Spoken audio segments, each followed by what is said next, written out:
Olá pessoal, agora a gente vai ver uma dedução da equação da aceleração centrípeta, em seguida a dedução da força centrípeta, certo? Qual que é a equação da aceleração centrípeta? Essa daqui, né? A aceleração centrípeta é igual à velocidade ao quadrado sobre o raio. E a força centrípeta, ela é igual a massa vezes a velocidade ao quadrado sobre o raio, certo? Então, de onde que a gente vai partir para chegar aqui? A gente vai analisar uma partícula em movimento circular uniforme. Então, vou desenhar aqui um círculo.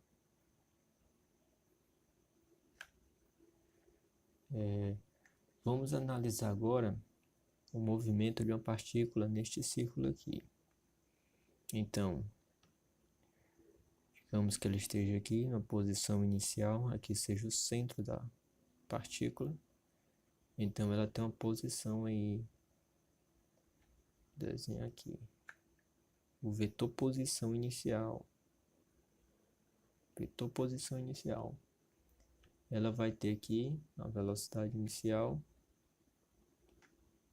vetor velocidade inicial. Depois ela vai andar, né? E vai chegar a uma posição final, que eu vou desenhar aqui agora. Esse aqui é o vetor posição final. Ela vai estar por aqui. Então ela vai ter uma velocidade final também. Que vai ser essa aqui, ó. Velocidade final, certo? Então esse é o movimento da partícula aqui que a gente vai analisar. Partículazinha aqui, ó. Tava aqui, se locomoveu até aqui.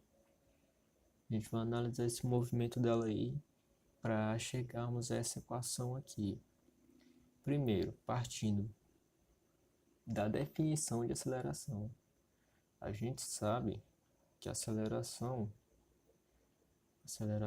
ela é dada pela variação da velocidade pela variação no tempo. Essa aqui é a definição de aceleração. Então, se a gente está trabalhando aqui com aceleração, é bom a gente analisar aqui, ó, a variação dessa velocidade aqui da partícula. Então, vou desenhar aqui esses vetores aqui embaixo, ó. Velocidade inicial e colocar aqui na mesma origem o vetor velocidade final. Se a gente for fazer aqui, ó, o ΔV, que é o que a gente está procurando aqui, ele vai ser a velocidade final menos a velocidade inicial. Se vocês estiverem lembrando das operações, né, com vetores, vocês vão saber que este vetor aí, este vetor ΔV aqui, que é o V final menos o V inicial, vai ser esse vetor aqui, ó. Vai ser exatamente este vetor aqui, o ΔV, certo? Então, agora a gente vai lembrar de uma relação muito importante aqui. Que se eu tenho, vou desenhar outro círculo aqui, outra circunferência. Pronto. A relação é a seguinte, olha. Se eu tenho um vetor aqui, tenho este vetor aqui, tenho este outro vetor. Eu tenho um ângulo entre eles e tenho esse arco. Então este arco aqui que eu vou fazer de azul, ó. Um arco S, eu tenho um raio e tenho este ângulo. Então a relação que diz o seguinte: este arco SI, ele é igual a este raio da circunferência vezes este ângulo, certo? Eu vou usar essa relação aqui, ó, nesta situação. Aqui a gente também tem uma circunferência. desenhar aqui.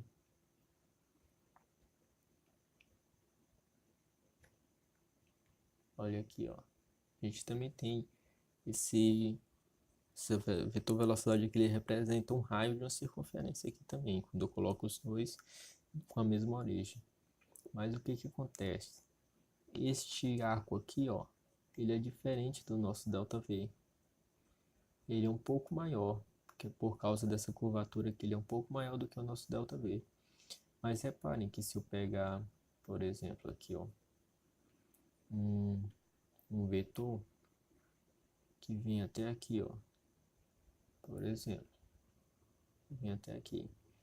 A diferença entre o tamanho deste arco aqui para este vetor ΔV, que seria o novo vetor ΔV, é uma diferença menor, não é? Se eu pego outro vetor ainda mais próximo da velocidade inicial, ó, eu vou ter que o ΔV aqui, ó, vai ser muito próximo do arco. Então, para ângulos muito pequenos, eu posso considerar que este arco aqui é igual ao ΔV.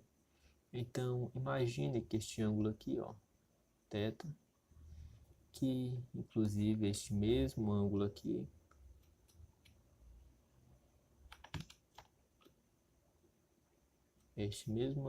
ó, o ângulo entre as duas posições é o mesmo ângulo entre as duas velocidades, certo? Isso acontece porque o ângulo entre a posição e a velocidade é constante, é sempre o mesmo, é sempre igual a 90 graus. Se o ângulo entre as duas posições são iguais, o ângulo entre os dois vetores posições é o mesmo entre os dois vetores velocidade, certo? Então, para um θ muito pequeno aqui, eu posso dar essa relação aqui nesta situação. Então, a gente vai ter aqui que o arco vai ser o equivalente do ΔV, né? Então, vai ficar, ó, ΔV, que seria o arco, é igual ao raio. Quem é o raio aqui dessa circunferência? É a velocidade vezes o ângulo θ aqui, que é o ângulo pequenininho. Eu vou dividir isso aqui pelo tempo, pela variação do tempo, dividindo dos dois lados. Aqui, o que seria a variação da velocidade pela variação do tempo? Seria a aceleração, né? Só que essa aceleração aqui, ela tem a ver com essa variação da velocidade, que é a variação, essa direção aqui, ó. A velocidade, ela mantém em módulo aqui, ela é mantida em módulo, mas apenas a direção é variada. E vocês devem lembrar que para uma variação no módulo, a gente tem uma aceleração tangencial.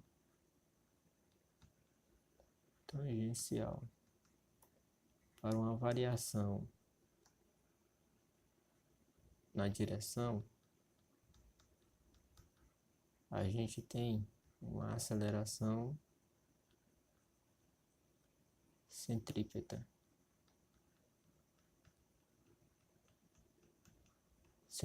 Certo? Aqui neste caso, o módulo foi mantido constante e variou apenas a direção. Então, essa aceleração aqui vai ser a aceleração centrípeta, que é o que a gente está buscando, né? Então, vai ser igual a quê? Velocidade, continua o θ aqui e o ΔT. A gente vai fazer a mesma coisa aqui para as posições.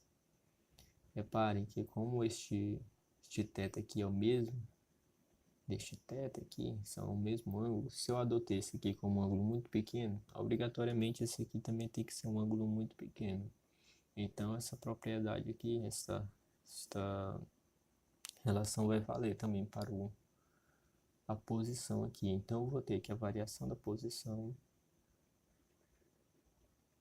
vai ser igual ao raio da circunferência, que é a posição também, né?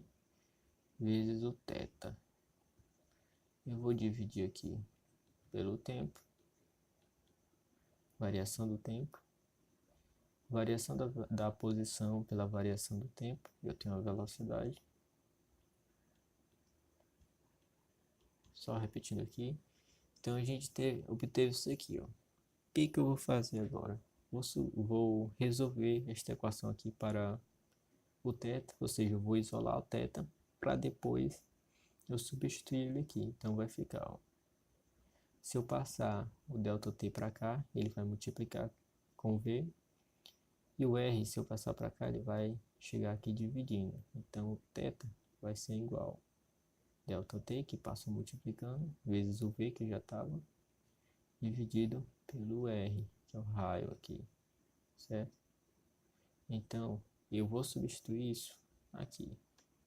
Então a aceleração centrípeta vai ser igual, vou repetir o V dividido pelo ΔT, e agora aqui multiplicando aqui pelo θ, sendo que o θ é isso aqui, então eu vou repetir isso aqui, ó, ΔT vezes V, tudo dividido pelo raio.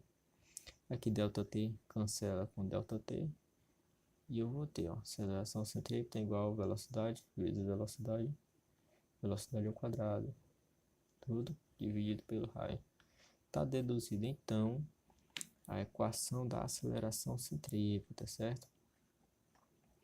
Esta é a equação da aceleração centrípeta que a gente estava procurando. Agora, para a gente encontrar a força centrípeta é muito fácil, porque a gente sabe, todo mundo sabe que força é uma massa vezes aceleração. Então, se eu tenho uma aceleração centrípeta aqui, eu multiplicar pela massa, claro que se eu multipliquei de um lado, eu tenho que multiplicar do outro. Se eu tenho aceleração centrípeta e eu multipliquei pela massa, eu vou obter a força centrípeta. Então ela vai ser igual a quem? A massa vezes velocidade ao quadrado sobre o raio, que é o que a gente tinha colocado aqui, ó, no início da aula. Tá deduzido aqui as duas equações, certo? Muito obrigado pela atenção, pessoal, e até a próxima.